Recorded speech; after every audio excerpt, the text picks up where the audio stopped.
لیکن جب کسی کے ساتھ تمہارا عقد ہو جائے تو ایک اور نفس کو تمہارے ساتھ باندھ دیا جاتا ہے. تو میں اپنے جسم کی حفاظت کے ساتھ ساتھ اپنی خاتون کی امانتوں کی حفاظت بھی ذمہ داری میں آ گئی. اس کے پردے کی حفاظت بھی تمہارے ذمہ آ گئی. اس کے چال چلن کی، اس کے اخلاق و تربیت، سب کی ذمہ داری تمہارے اوپر آئی. یہ تو بہت چھوٹی ذمہ داری ہے جو اسے کھلانا پلانے والے معاملات ہیں. باقی پوری اس کی زندگی جو تمہارے اوپر آئی ایک بڑی آزمائش ہے. ایک عورت کے ساتھ تم اس کائنات میں صحیح سلامت زندگی گزار کر جا رہے ہو تو اس کا مطلب ہے کہ ایک بڑے امتحان سے کامیاب ہو کر نکلے ہو. بڑا امتحان ہے. اللہ رب العزت نے یہاں کائنات میں ہر ایک کے لیے جوڑا رکھا ہے. لیکن آپ دیکھیں کیا ہر عورت کا مزاج اپنے شوہر سے مل جاتا ہے؟ نہیں ہوتا. بعض لوگ ہم سے یہ شکایات کرتے رہتے ہیں بنی نہیں رہی ہے، بنی نہیں رہی ہے، اور ناچاکی ہے، نا اتفاقی ہوتی ہے. میاں یہ آپ کے اکیلے کے گھر میں نہیں، ہر مرد اور ہر عورت کے درمیان زندگی میں اونچ نیچ نشیب و فراز آتے ہی رہیں گے. یہ تو مالک ہے پروردگار جو جوڑ کر رکھتا ہے. لیکن دو مزاجوں کو سنبھالنا اپنی زندگی میں، اس کو کہا جاتا ہے کہ آدمی اب میچور ہو گیا ہے. اسی لیے تو حدیث پاک میں ہے شادی سے پہلے تمہارا ایمان آدھا ہوتا ہے، نکاح کے بعد تمہارا ایمان مکمل ہو جاتا ہے. محترم خواتین و حضرات، اہل سنت کا بے باک نقیب اور شاندار خطیب حضرت مفتی سلمان اظہری صاحب کا بہت ہی خوبصورت بیان جسے ہمیں ضرور سننا چاہیے. عزیزان گرامی وقار، ہر انسان کی زندگی دنیا میں امتحان ہے. اس کا نتیجہ آخرت میں ملنے والا ہے. اور ہمارے امتحانات جو شروع ہوتے ہیں بلوغیت کے بعد، مرد ہو یا عورت بالغ ہونے کے بعد وہ امتحان کے میدان میں قدم رکھ چکے ہیں. اور ہماری جوانی اور ہمارا بڑھاپا اللہ نے اگر دیا ہے تو ضروری نہیں کہ ہر انسان بوڑھا ہو کر کے ہی مرے، بعض کو جوانی میں موت آ جائے. لیکن جوانی اور بڑھاپا یہ دو ایسی فصلیں ہیں، دو ایسے موسم ہیں جن دونوں زندگیوں میں امتحان ہوتے ہیں. لیکن کڑا امتحان جوانی کا ہے. بڑھاپے میں بہت سارے لوگ شریف ہو جاتے ہیں، اللہ تعالیٰ انہیں واپس سیدھے راستے پر لے آتا ہے، یہ فضل و کرم ہے اس کا. لیکن جوانی جتنے لوگوں کے پاس آئی ہے یہ کڑا امتحان گزار رہے ہو. اسی زندگی میں بہت ساری نئی چیزیں تمہارے ہاں آتی ہیں جو نہ بچپنے میں ہوتی ہیں نہ بڑھاپے میں ہوتی ہیں. یہ جو درمیانی زندگی ہے یہ بہت سخت ترین امتحانات کی زندگی ہے. اور جب میں آپ سے یہ کہہ رہا ہوں کہ ہر انسان امتحان سے گزرتا ہے تو اللہ کے نبیوں کا امتحان سب سے اعلیٰ ہوتا ہے. وہ اتنی ہی مشقتوں اور محنتوں اور مصیبتوں سے گزارے جاتے ہیں. آج مجھے عرض کرنا ہے رسول کریم صلی اللہ تعالیٰ علیہ وسلم کی میلاد مصطفیٰ کی مناسبت سے جو محافل ہم نے منعقد کی ہیں، اللہ کے نبی صلی اللہ تعالیٰ علیہ وسلم کن کن امتحانات میں اتارے گئے.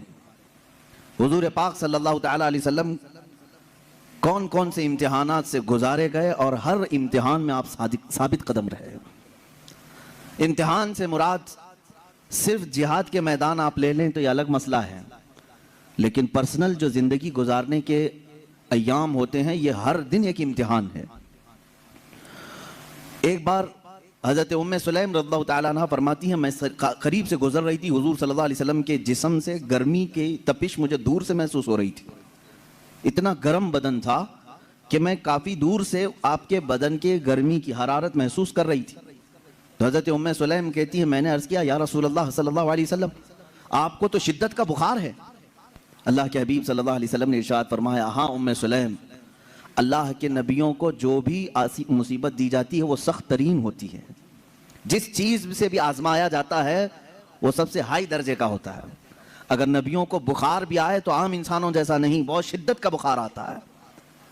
اگر نبیوں کو زندگی میں کوئی بھی چیز آزمائش کے طور پر دی گئی ہے تو ہلکی پھلکی نہیں، بہت سخت ترین ہوتی ہے.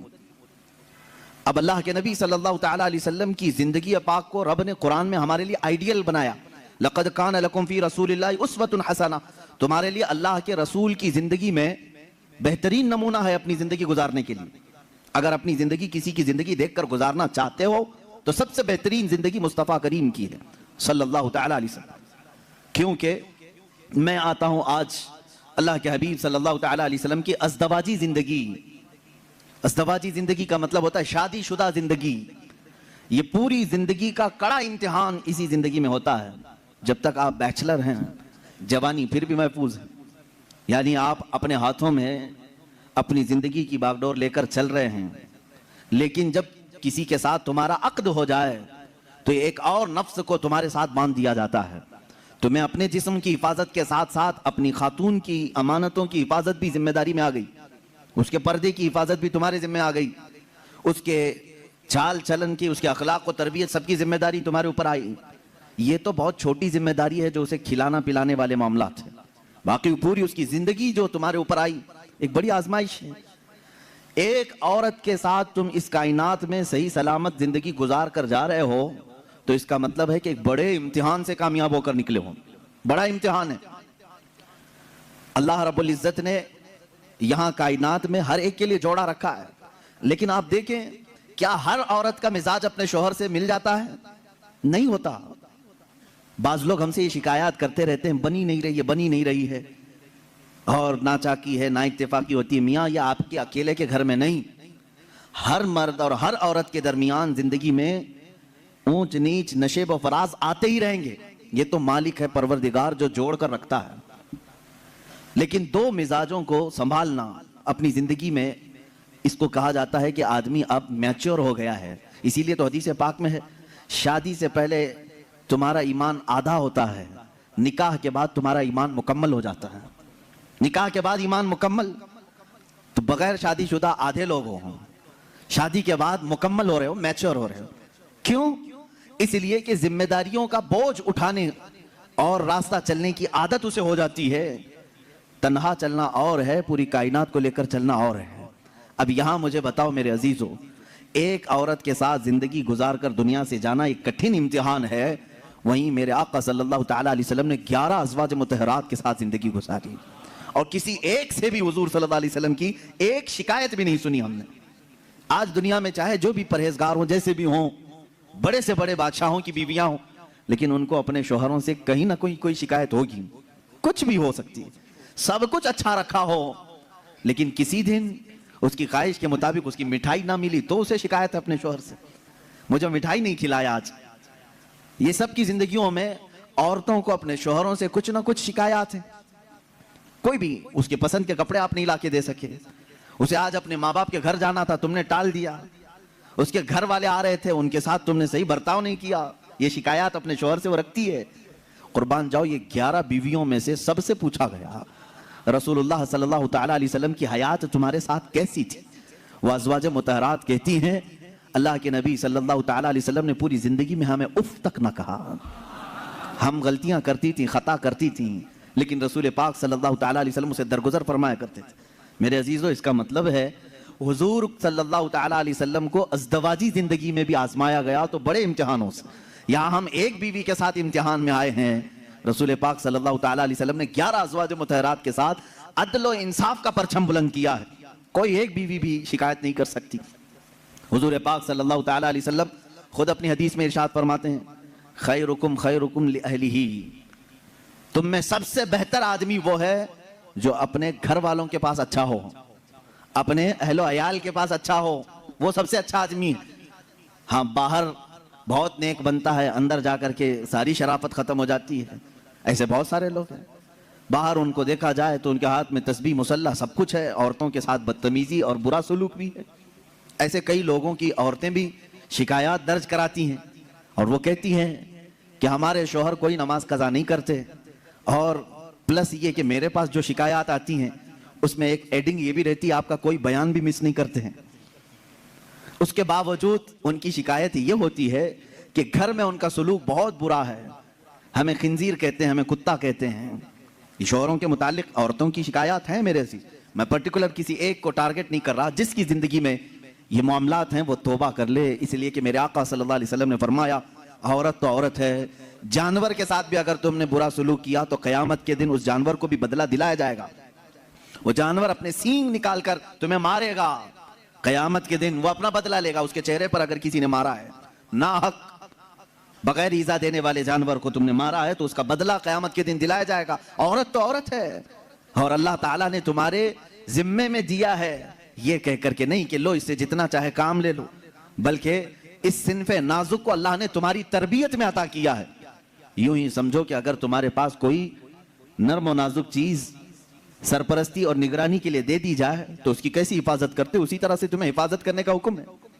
اب اور ایک بات، حضور پاک صلی اللہ تعالی علیہ وسلم کی جو ازدواجی زندگی ہے، آئلی زندگی اس کو کہیں، حضور صلی اللہ تعالی علیہ وسلم کی جو شادی شدہ زندگی ہے، اس کے معاملات ایسے ہیں کہ ساری بیویاں ایسے حضور کے پاس نہیں آ گئی تھیں کہ وہ پہلے سے بہت ہی اعلیٰ قسم کی اخلاق و کردار اور سارے تمام تر صفات لے کر نہیں، بلکہ محدثین فرماتے ہیں حضور پاک صلی اللہ تعالی علیہ وسلم کی صحبت نے انہیں کامل بنایا ہے۔ یہاں سے ایک بات پتہ چلتی ہے کہ تم پہلے سے حور ڈھونڈ رہے ہو، پہلے سے ایسی ہو کہ اس کے اندر یہ کوالٹی ہونی چاہیے۔ اللہ کے رسول صلی اللہ تعالی علیہ وسلم نے نکاح کر کے انہیں کامل بنایا ہے۔ عورتوں کی اخلاق، عورتوں کی جو عادات ہوتی ہیں وہ سب میں ہوتی ہیں۔ ازواج مطہرات جو حضور کے نکاح میں آئیں، عورتوں والی صفات ان کے اندر بھی تھیں، ان کے اندر بھی تھیں، جیسے کہ حضرت عائشہ صدیقہ رضی اللہ تعالیٰ عنہ کے متعلق کئی حدیثوں میں ملتا ہے، چھوٹی عمر کی تھیں۔ حضور پاک صلی اللہ تعالیٰ علیہ وسلم نے ہر مقام پر ان کی تربیت کی اور انہیں ایک مہ کامل بنایا، بلکہ امت کے کئی صحابہ کا استاد انہیں بنایا۔ حضرت عائشہ صدیقہ نے اتنی حدیثیں میرے آقا سے روایت کی کہ ہماری آدھی شریعت ان کی روایت کی ہوئی حدیثوں سے چل رہی ہے۔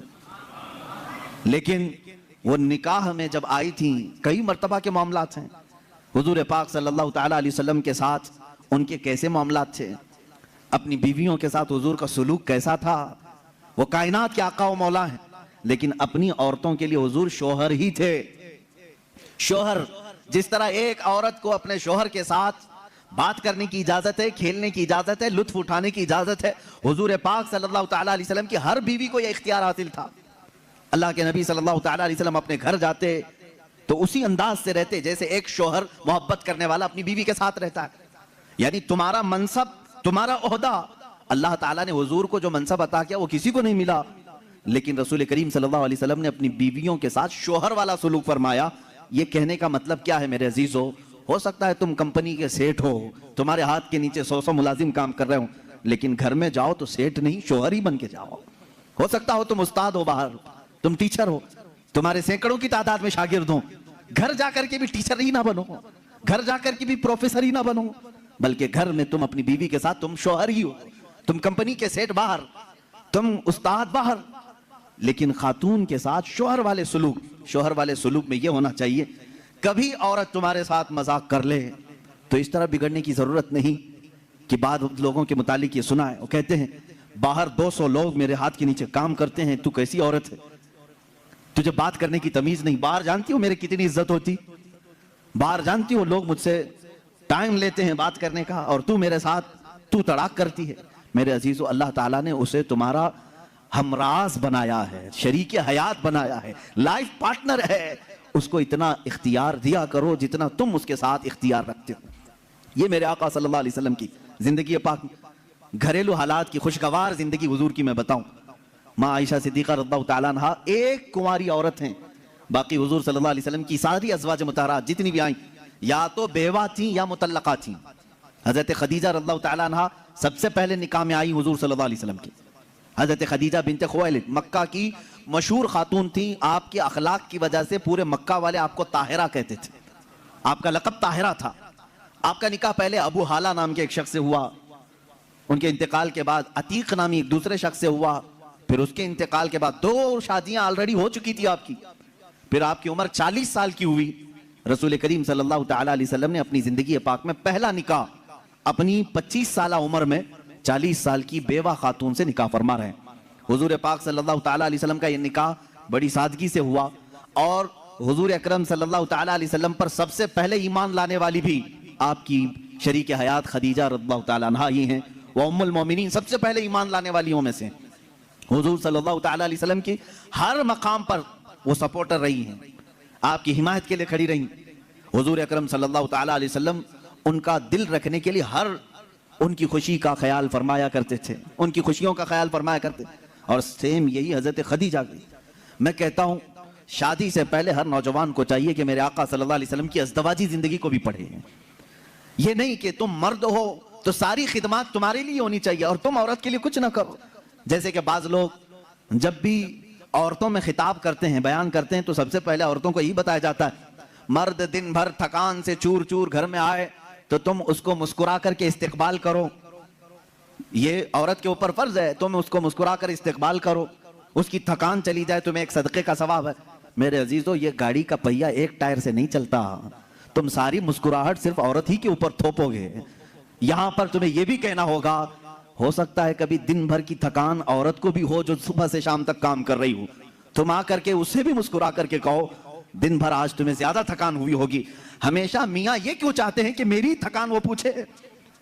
نہ, بلکہ آپ خاتون کی بھی مزاج پرسی کریں. یہ دونوں ٹائر ہیں, دونوں کا بیلنس برقرار ہو. میں ابھی بتاتا ہوں, حضور پاک صلی اللہ تعالی علیہ وسلم ہمیشہ یہ فرماتے اگر اپنی ازواج مطہرات میں سے کوئی ناراض ہو تو حضور انہیں مناتے. آپ سوچ رہے ہوں گے کیا دنیا میں کوئی ایسا بھی ہے جس کو حضور سے ناراض ہونے کا حق ہے؟ حضور سے ناراض ہونے کا حق ہے؟ ہاں, صرف بیویوں کو حق تھا جو عام زندگیوں میں ہوتا ہے, لیکن اس ناراضگی کا مطلب رسول سے ناراضگی نہیں, شوہر سے کسی معاملے میں ہو. حضور پاک صلی اللہ تعالی علیہ وسلم خود فرماتے ہیں حضرت عائشہ سے, اے عائش, جب تو مجھ سے ناراض ہوتی ہے تو مجھے پتہ چل جاتا ہے. حضرت عائشہ پوچھتی ہیں آپ کیسے جانتے ہیں میں ناراض ہوں کہ خوش ہوں؟ حضور فرماتے ہیں جب تو خوشی میں رہتی ہے قسم کھاتی ہے تو یوں کہتی ہے رب محمد کی قسم, اور جب ناراض رہتی ہے تو کہتی ہے رب ابراہیم کی قسم. یہ حضرت عائشہ کی عادت تھی, جب گھر میں کچھ باتیں اس طرح سے ہو جائیں تو کہتی ابراہیم کے رب کی قسم میں نے ایسا نہیں کیا. حضور فرماتے ہیں جب جب تو ابراہیم کے رب کی قسم کھاتی ہے مجھے لگتا ہے تو ناراض ہے. حضور مناتے ہیں, یہ نہیں کہ کائنات کے آقا و مولا سے تجھے روٹنے کا حق کیا ہے. حضور پاک صلی اللہ علیہ وسلم نے اپنے گھر میں ایک شوہر والی زندگی بھی گزار کر کے دکھایا ہے. ایک مرتبہ حضرت عائشہ صدیقہ رضی اللہ تعالیٰ عنہ گھر میں حضرت زینب, ایک دوسری زوجہ ہیں حضور کی, حضرت زینب بنت جہش رضی اللہ تعالیٰ آئیں. حضرت عائشہ میدے کا شیرہ بنا رہی تھی, آٹے کا ستو جس طرح سے ہوتا ہے میٹھا کچھ بنا رہی تھی. جیسی وہ بنا اس میں کچھ خرابی ہوئی ہو یا جو بھی, حضرت عائشہ حضرت زینب کو کھلانے پر اصرار کرنے لگی کہ آپ گھر میں آئی ہیں یہ شیرہ پورا کھائیں گی آپ. حضرت زینب کہہ رہے میرا جی نہیں چاہتا, میں نہیں کھاؤں گی. حضور پاک صلی اللہ علیہ وسلم بیٹھے ہوئے, حضرت عائشہ نے وہ شیرہ اٹھا کر پورا ان کے منہ پہ لگا دیا. اللہ کے نبی صلی اللہ علیہ وسلم مسکراتے رہے, کچھ نہیں فرمایا. حضرت زینب سے کہا کہ بس بس عائشہ چھوٹی ہے تم بدلہ مت لو. یہ حضور پاک صلی اللہ تعالی علیہ وسلم کی خانگی معاملات ہیں, اپنے ازواج مطہرات کے ساتھ حسن سلوک ہے. انہیں آپس میں مذاق کرنے کا اختیار تک میرے آقا نے دے رکھا تھا. یہ نہیں کہ اتنا ٹائٹ کرو کہ ہنسنا بھی مشکل ہو جائے, اتنا تم ان کے اوپر سوار ہو جاؤ کہ بات کرنا بھی مشکل ہو جائے. نہیں, رسول پاک صلی اللہ تعالی علیہ وسلم نے اپنی ازواج مطہرات کو ایک خوشحال زندگی گزارنے کے گھر عنایت فرمائے تھے. آپ اندازہ کر سکتے ہیں ہر بیوی کے لیے الگ مکان, ہر زوجہ کے لیے الگ مکان. حضور پاک صلی اللہ تعالی علیہ وسلم کی عادت مبارکہ تھی, ہر خاتون کے پاس باری باری تشریف لے جاتے ہیں, سب کے پاس برابر کا برابر وقت دیتے ہیں. حضرت عائشہ رضی اللہ تعالیٰ نے اس میں سب سے چھوٹی ہیں عمر کے لحاظ سے. میں یہی کہہ رہا ہوں کہ عورت کو تربیت دے کر کامل بنانا یہ اخلاق رسول ہے. حضور صلی اللہ تعالیٰ علیہ وسلم کی سنت پر عمل کرنا چاہتے ہو نوجوانوں, پہلے سے یہ سمجھ کر کے چلو. میرے گھر میں جن کی شادیاں نہیں ہوئی ان کے لیے کہہ رہا ہوں, جن کی ہو چکی ان کے لیے بھی پہلے سے ذہن میں یہ بات فٹ کر لو. میں اگر شادی کرنے جا رہا ہوں تو میرے گھر کوئی ایسی خاتون آنے والی ہے جس کو ہو سکتا ہے بات کرنے میں پورا سیکھی ہوئی نہ ہو, کھانے پکانے کے ماہر نہ ہو سکتا ہے وہ خاندانی معاملات کو نہ سمجھے. مجھے ہر ایک چیز کو اسے سکھانا ہوگا.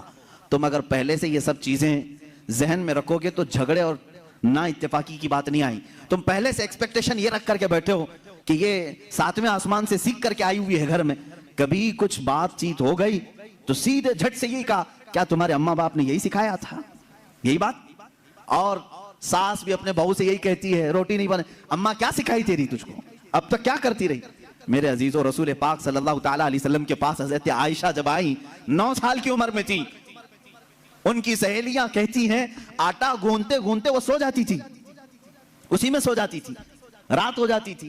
حضور پاک صلی اللہ تعالیٰ علیہ وسلم نے ایک دن بھی سختی نہیں فرمائی کہ عائشہ آٹا گوندتے گوندتے سو گئی, آٹے میں ہی ہاتھ رہ گئے, حضور اکرم صلی اللہ تعالیٰ علیہ وسلم نے انہیں مہ کامل بنایا. یہ اللہ کے رسول صلی اللہ علیہ وسلم کے اخلاق کریمہ ہیں. عورتوں کو تم جس قدر اچھی تربیت دو گے تمہاری محبت اتنی ہی ان کے دلوں میں ہوگی اور اتنی ہی عظمت بھی بڑھے گی, اتنی عظمت بڑھے گی. اور رسول پاک صلی اللہ تعالیٰ علیہ وسلم کی اس عظیم سنت پر بھی عمل ہوگا. بعض لوگ یہ سوچتے ہیں کہ فل ہائی کوالیفائڈ چاہیے, پوری طرح سے میچور چاہیے, تو تمہارا یہ ایکسپیکٹیشن بعض دفعہ تمہیں دھوکہ دے دیتا ہے. تم جو کچھ بھی سوچ کر کے رکھے ہو وہ نہیں آئی, چڑچڑ ہو جاتا ہے, دماغ میں الگ الگ وسوسے آنے لگتے ہیں, پھر دوسرے کا خیال آنے لگتا ہے, اور پھر دوسری بھی ویسی نکلی تو کیا کرو گے. اسی لیے اخلاق رسول یہ ہے. اللہ کے نبی صلی اللہ علیہ وسلم کے پاس وہ عورتیں آئیں جو الگ الگ خاندان کی تھیں, الگ الگ مزاج کی تھیں, الگ الگ قبیلوں کی تھیں.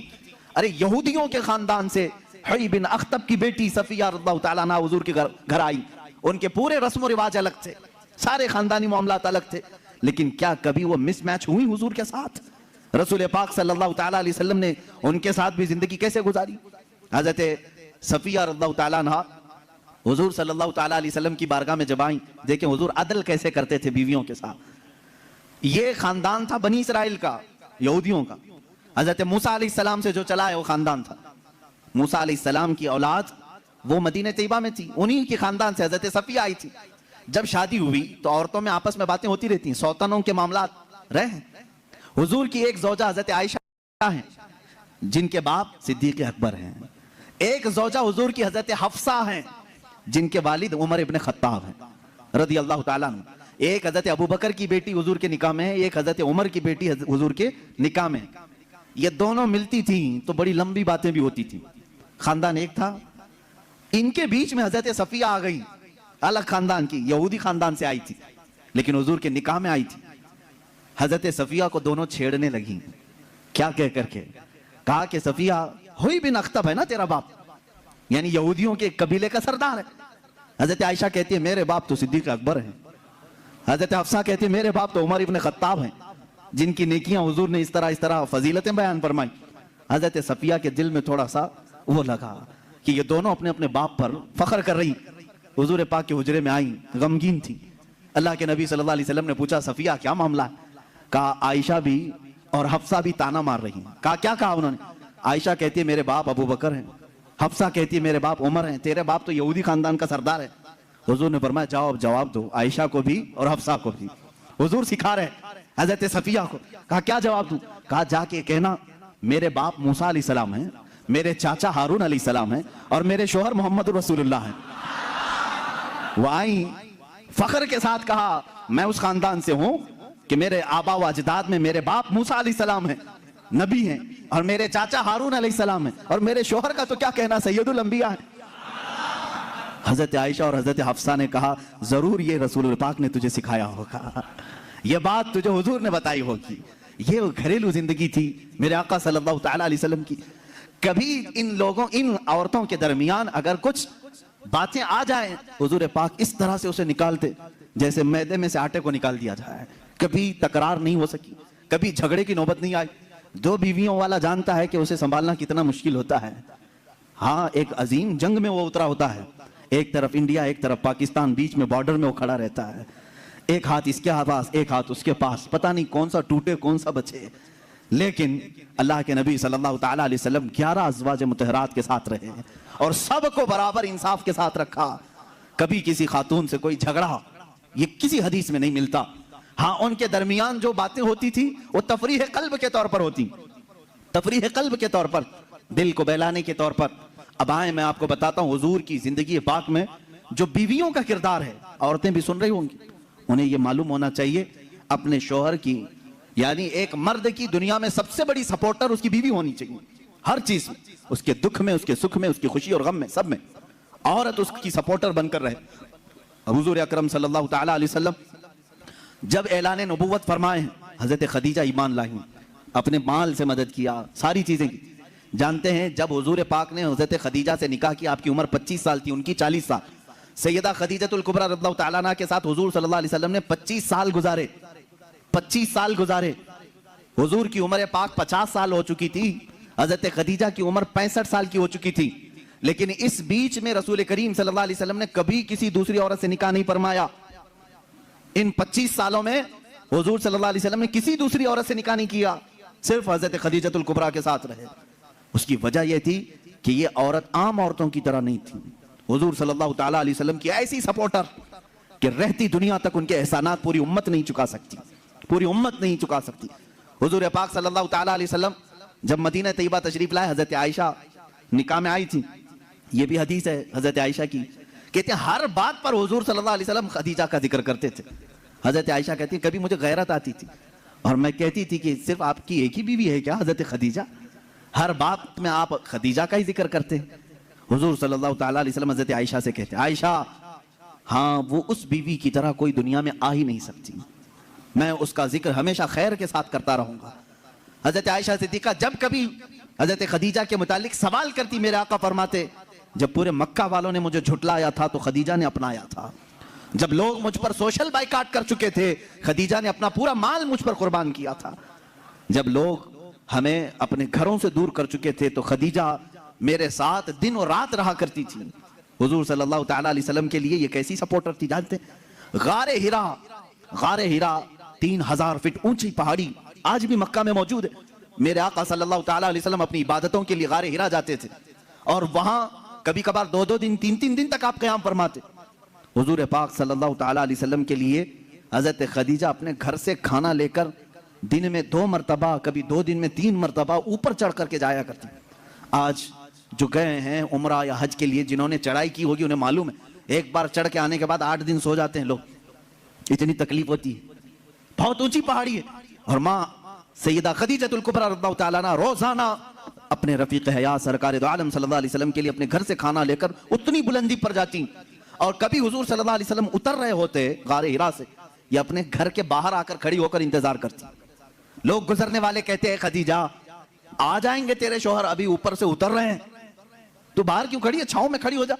حضرت خدیجہ کہتی مجھے یہ زیب نہیں دیتا کہ میرے شوہر دھوپ میں چلے آ رہے ہوں اور میں چھاؤں میں کھڑی رہوں, جب تک وہ میرے پاس نہ آ جائے میں بھی وہیں سے ہی کھڑی رہوں, اس لیے کہ وہ دھوپ میں آ رہے ہیں تو میں بھی دھوپ میں کھڑی رہوں.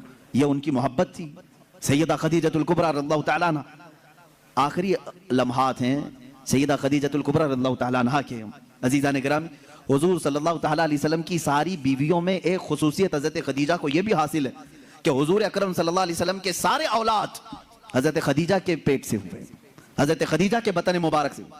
صرف ایک ہیں حضرت بی بی ماریا قبطیہ کے نام سے, وہ باندھی تھی, لیکن ازواج مطہرات میں حضور صلی اللہ تعالیٰ علیہ وسلم کی بیویوں میں صرف اور صرف حضور کے اولاد حضرت خدیجہ سے ہوئے, باقی کسی سے نہیں. 6 اولاد حضرت خدیجہ کے بطن سے ہوئے. حضور پاک صلی اللہ تعالیٰ علیہ وسلم کی اولاد کی ماں حضرت خدیجہ, بلکہ یوں سمجھو آج پوری کائنات میں پھیلے ہوئے سادات کی بھی ماں حضرت خدیجۃ الکبریٰ. یوں تو حضور کی اور بھی ازواج مطہرات ہیں, سادات کی کوئی اور ماں ہو سکتی, حضور صلی اللہ تعالیٰ علیہ وسلم کی الگ الگ بیویوں سے الگ الگ نسل ہوتی, لیکن رب ذوالجلال نے حضور صلی اللہ تعالیٰ علیہ وسلم کے اولاد کی ماں ہونے کی شان صرف حضرت خدیجہ کے سر رکھا ہے. حضرت خدیجۃ الکبریٰ رضی اللہ تعالیٰ عنہا سے آخری بیٹی سیدہ کائنات فاطمہ الزہرا رضی اللہ تعالیٰ عنہا. اب سنیے حدیث پاک, حضور پاک صلی اللہ تعالیٰ علیہ وسلم کی یہ رفیقہ حیات, اپنی زندگی کی شریک حیات, جنہوں نے اپنا سب کچھ حضور کے لیے لٹایا تھا, آخری وقت جب آیا حضرت فاطمہ کو بلاتی ہیں. حضور پاک صلی اللہ تعالیٰ علیہ وسلم اس وقت باہر تھے.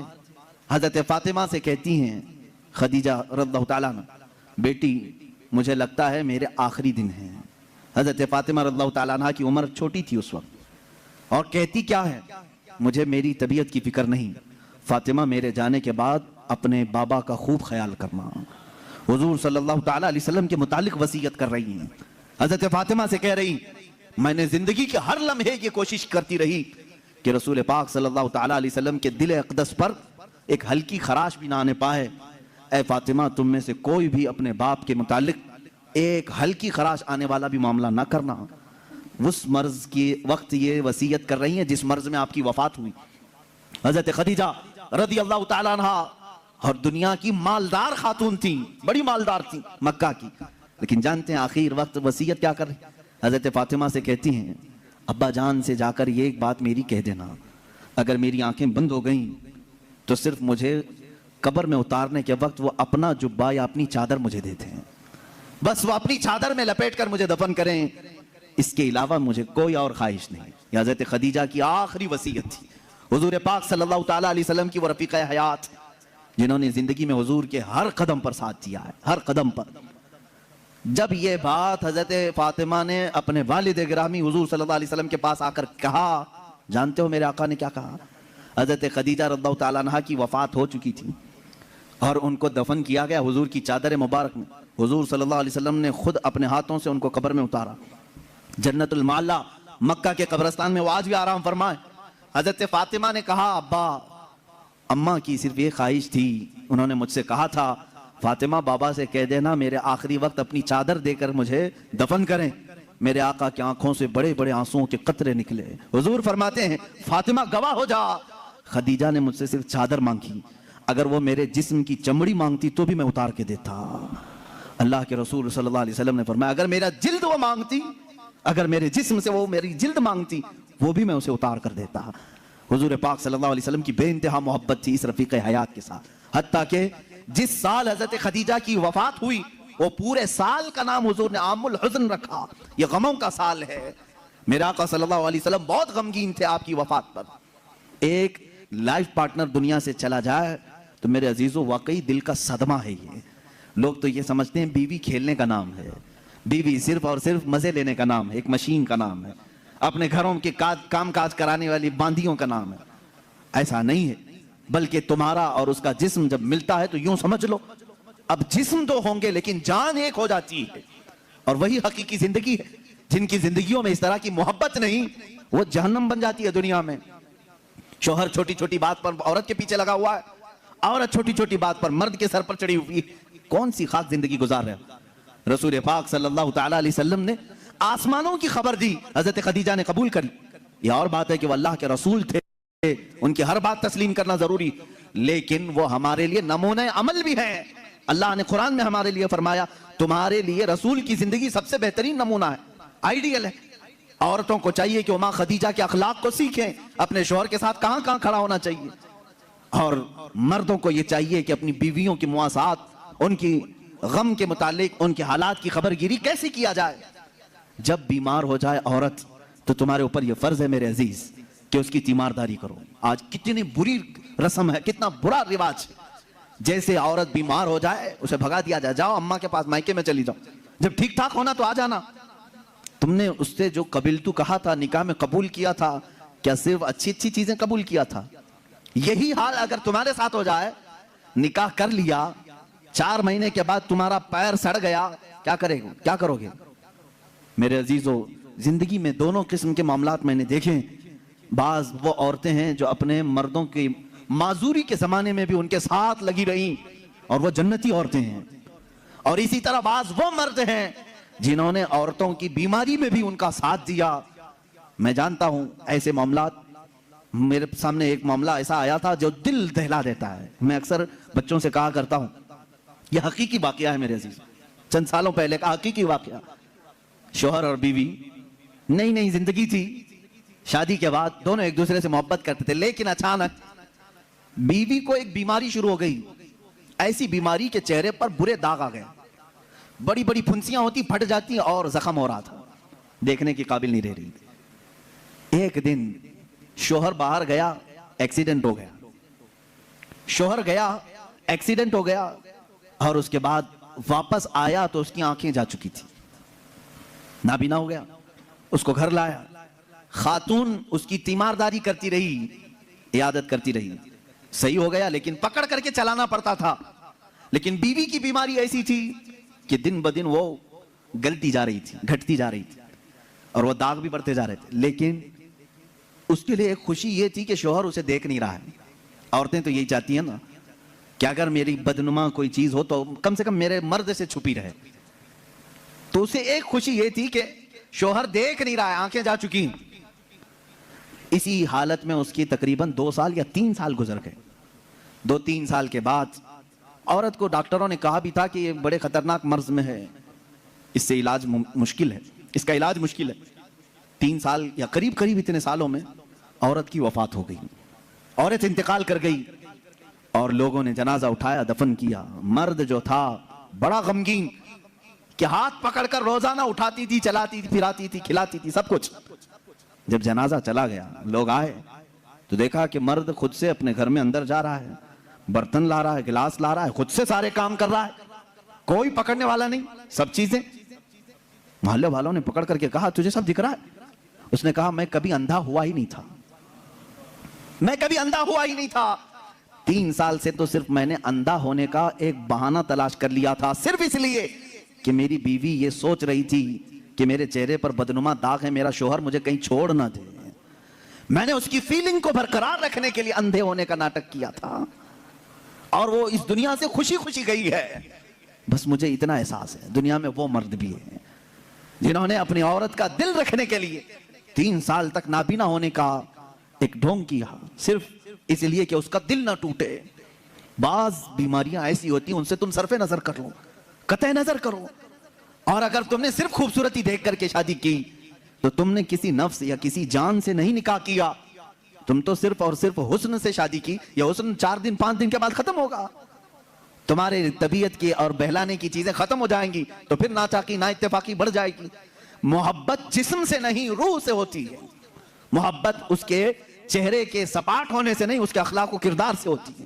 بہت ساری عورتیں وہ ہیں جن کی عادات سے تم محبت کرو, ان کے اخلاق سے محبت کرو, ان کے کردار سے محبت کرو, پھر دیکھنا ان کا کالا پن کبھی تمہیں احساس بھی نہیں دلائے گا, کبھی ان کا بھونڈا پن بھی تمہیں احساس نہیں دلائے گا, اگر اخلاق کی خوبصورتی اس کے اندر ہو.